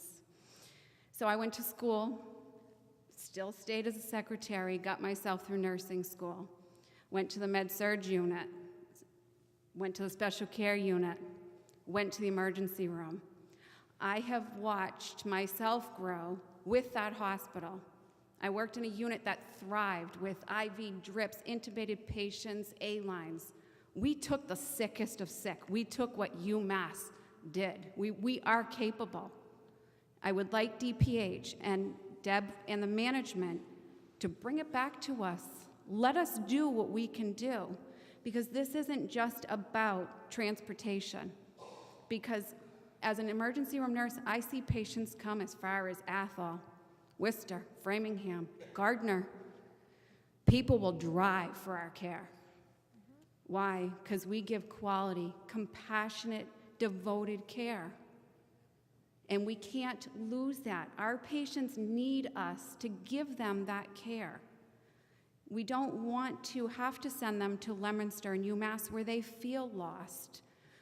We need to be able to hold that hand and give that blanket and know these people, and we do. It's almost like that Cheers, Norm, we know you. We will be there for you. And so DPH, please, I ask that you take all of the facts. I just feel like there's a little disconnect with what's real and what's being said. I want to emphasize again, the lady before me, I didn't get an email either. Gotta tell you. We can't build trust like we've talked about tonight if these simple things are being lost. Why did I sign up for it? Because I want to provide the best care for every person who lives in this community. Thank you.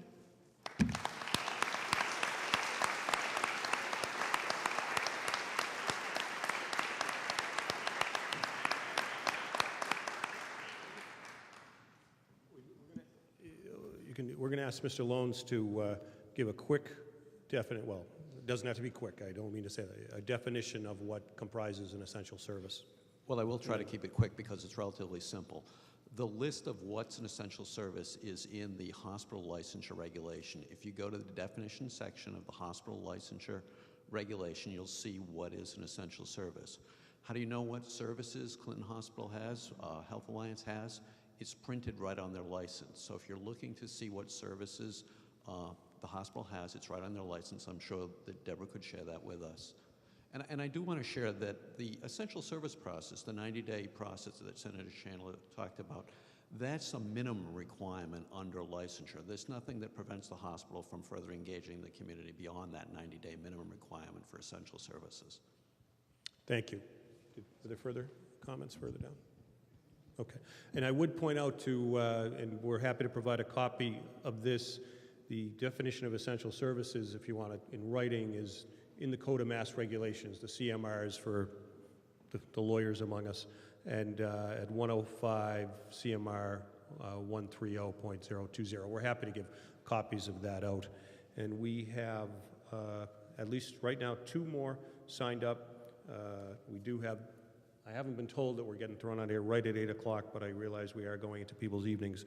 Our next is Louise Fusco, and then Tony Antonelli, and that exhausts the list of who is signed up. If there is anyone else, please see Susan at the back of the hall. But other than that, then Tony Antonelli will be the last person. But you're Louise. Louise. Thank you. Thank you very much. My name is Louise Fusco. I spoke here a few weeks ago. I'm a registered nurse at Clinton Hospital, and I am, no longer, I forgot my glasses, so I can't read my notes. You want mine? No. And I am one of the nurses that are affected by the closure of the endoscopy unit. I just had some questions for you tonight, Deb, that you had spoke about a few things. You talked about call being the issue of the closure. I know we're just going on and on about this, and that it wasn't a financial decision, but you refer quite frequently to the $8 million loss that Clinton Hospital has incurred, and I was just curious about that. These physicians, just so the community knows, they are very dedicated, were dedicated to the unit, and felt horribly about what happened. They take call at other Worcester hospitals, and so they were unable to fulfill the call that Health Alliance asked them to do. I'm just curious, that being said, why is the expectation of call not required of the 2 cardiologists that are in the clinic and the 1 pulmonologist that is in the clinic? I'm just a little confused about that. And then I also was just wondering, you talked about interventional radiology still being there and that they did 76 procedures last year. I just didn't know if you knew what those procedures were and what are they, if it's still being performed, what are they doing and who is staffing those procedures? If you could answer that. I do know that diagnostic mammograms are only being done once a week now, and the staff there have been told that that will be going away in the next several months. And I just had one other question as far as money. I just was wondering if Health Alliance has also lost money last year, and if they have, how much? Thank you.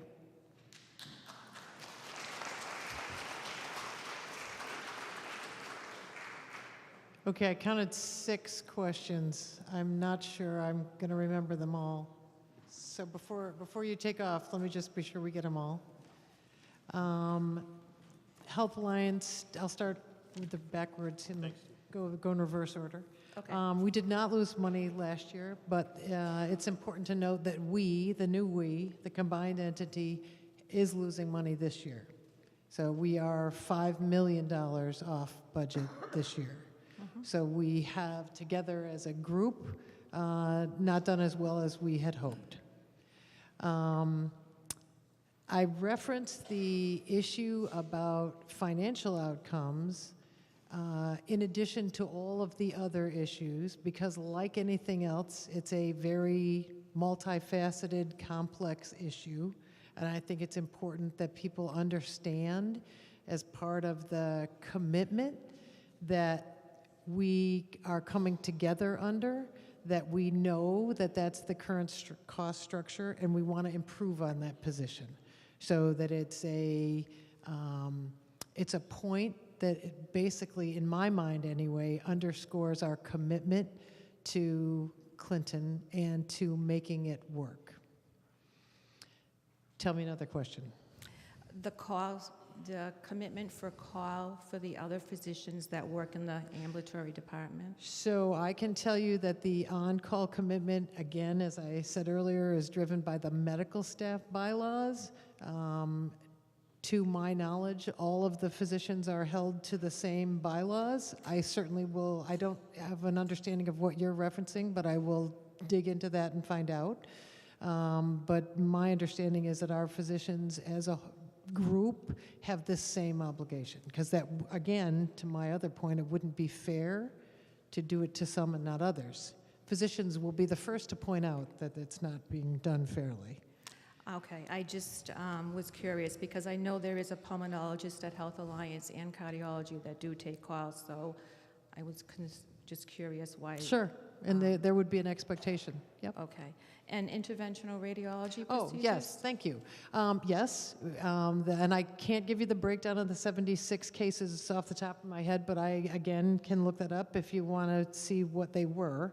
And I know we've just recently had some communication with the head of radiology at the medical center to continue to bring more cases to Clinton going forward. So structurally, I'm not sure, where that would be and how that would all work, but that would be the goal, because that's a great service and something that would really make sense to have in the Clinton facility. Okay, so I didn't want to frighten the public about the mammograms. There's screening mammograms, which are done every day there, and it's a wonderful staff and setup there. But diagnostic mammograms, we're being told, are no longer going to be there, and so there's a difference. And if you could address that, or do you know the answer to that and why that is leaving? I don't know the answer to that, and it's not on my current agenda. But where did Bill go? There he is. So he just heard me say that, so I know he'll remember again. So let me follow up, and because I obviously need to know that. So it's not on my radar currently, but I will find out for you and get back to you. Okay, thank you. Yep. Thank you. Tony Antonelli.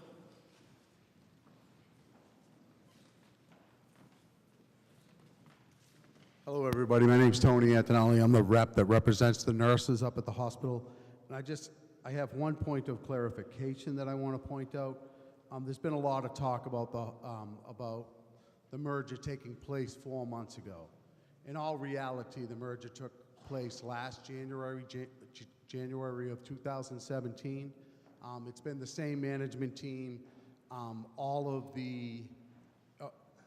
the management that has been run in the hospital since last January has been Leominster staff. The CNO, all of the managers, the manager of the ED, they all report back to Paul McKinnon and to Ms. Weymouth, but that's been going on since last January. The license got transferred over and combined on the 1st of October.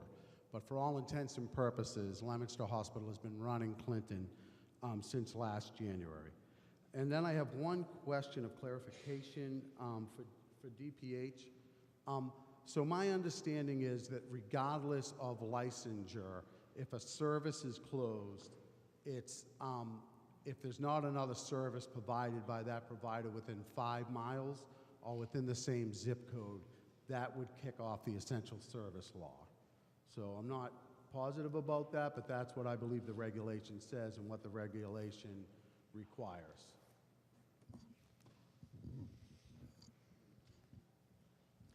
Tony, I think what you're referring to is the exception for the essential service processes when a hospital relocates a service within 5 miles, or when a hospital, another entity is opening up a service that a hospital is closing within 5 miles, and there's an exemption for the essential service process. As I mentioned earlier, the situation here is we have a hospital that is under one license, as you said, as of October 1st, 2017. So when DPH looks at the services that hospital provides, it looks at the hospital license as a whole. So I'll send you an email tomorrow, but I think if you look at the regulation, it says that if a service is being moved within 5 miles or out of the zip code, that would kick off the essential service language and have a hearing. Now, you may argue with me that it wasn't an essential service that closed. I would argue that it is, but I believe that regardless of licensure, one licensure or two licensures, closing and moving the service more than 5 miles away calls for an essential service hearing. Sure, I'll be happy to take a look at what you send me. Sure. I'll send it to you tomorrow. Thank you. Allison McDonald. Thank you. Hi, I'm Allison McDonald. I'm an emergency room nurse at Clinton Hospital. I'm also a resident of the town of Clinton, born here. I wanted to just ask a few questions about the services you have listed on the back here. You list fluoroscopy. I'm under the impression that there is currently no radiologist to perform any of those services, that there's been a delay in that, and what the plan is to move forward there. Do you have any? The plan is to continue to offer the service. Without radiologists there, are you able to do that? No, I mean, obviously, we would be compliant and follow all the quality regulations and so forth, but we don't have any plans to make any change in it, no. We would like to continue Well, to. currently I'm being told that the services have to go to Leominster because Dr. Chowie has been delayed in taking over his post at Clinton Hospital. Is there discussions taking place as to how we're going to manage that situation? So I don't know why there is a delay, but you know, we're better off having the service there. So yeah, there's nothing there that. Okay. Now we talk a lot about transparency. Right. Is Health Alliance willing to show us their 5-year plan that they made when they decided to merge with Clinton? Is that plan going to be made public ever? I hate to disappoint you, but we don't have a 5-year plan. You're saying that you merged with a facility that has an $8 million loss, yet you have no plan? You have no 5-year plan? You have no 10-year plan? You have no 1-year plan? Any plan? So again, I mean, I'm happy to go through the financial part of it with you and show you that the expected savings from consolidating some of the functions that we no longer individually have is a big piece to that. The rest of it is utilizing the capacity that's at Clinton that's built and available. So for those us to are build indeed plans. Is there a written plan for how you plan to move forward with Clinton Hospital? So there's a projection about that, absolutely. That would make the whole thing make sense, certainly. And is that available to the public, or? So I'd be happy to tell you that the next time that I do my quarterly open meetings, when I come around and talk to everybody, every shift in all locations, I would be happy to share that with everybody who works there. Okay, great. Absolutely. And I have one other additional question. At the time of the merger, the trustees from both Clinton and Health Alliance were in negotiations or discussions about this. I'm having a hard time finding any Clinton trustees left on the board. Is there any left? We have a number of Clinton trustees that have moved over and become part of the Health Alliance Clinton board. The former Clinton board chair, Bob Paulus, is one of them. Luis Messina is another. Help me out here. How many Chris total? Philbin, thank you. Chris Philbin. Bill Corbett and I'm forgetting one other person. Michael Ames. And how many trustees are there altogether to Right represent both Right campuses? right now there's 21, I believe, and we have 3 long-standing former Health Alliance board members that are rolling off this year, so it will be 18. Okay. Well, thank you very much.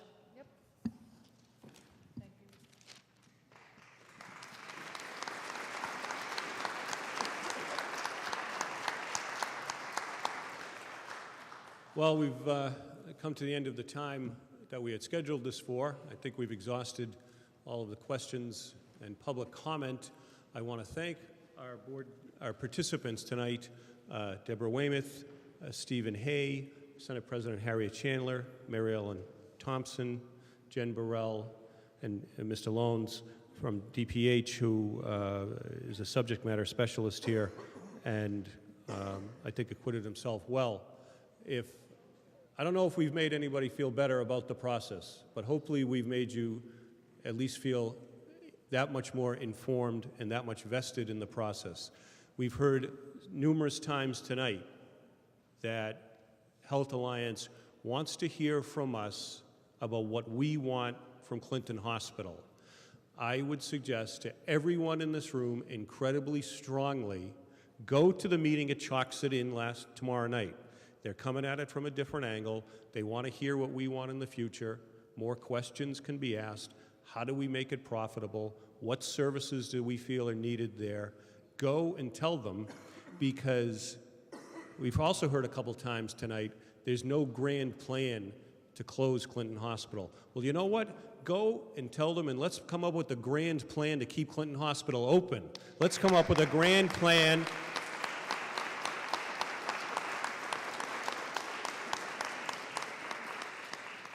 to expand the services that we provide there and that are needed from people like my kids to people like Ms. O'Malley and to everything that's needed in this community, and show our appreciation to the staff, the administration, the doctors, that we have this special place in our town. And we can get mad, and believe me, I do get mad at the administration, but it's also on us to help keep this place going and keep it open. And if there's one town and there's one area in this state that can do it, it's right here for the people of Clinton and Lancaster and Berlin and Boylston and Sterling and Harvard. It's our people. We can do it. Thanks for being here tonight.